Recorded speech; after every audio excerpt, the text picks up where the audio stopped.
Hi mga Mards! Ang ating video for today ay hinahanda ko na po yung aking pong nilutong kabsa na puti para po sa aking busing dahil po kami po ay may bisita na naman.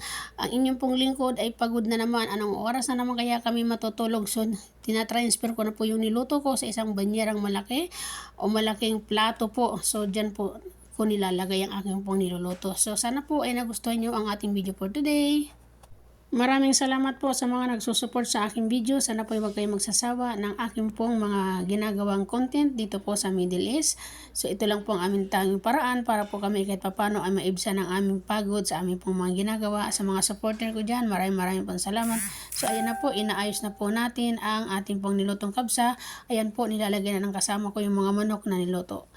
Para po ay ihanda na natin at i-ready na natin. Salamat po everyone. Thank you so much. Hanggang dito na lang po ang ating video at naghihintay na po yung aking amo. Bye bye! Marami pa sana akong ibibideo kaso lang wala na pong oras dahil po sa dami ng aking niluto. Thank you so much everybody. Ingat-ingat po tayo lagi at dito po ay mainit po sa ating bansang kinaroroon. God bless! God bless! Bye bye!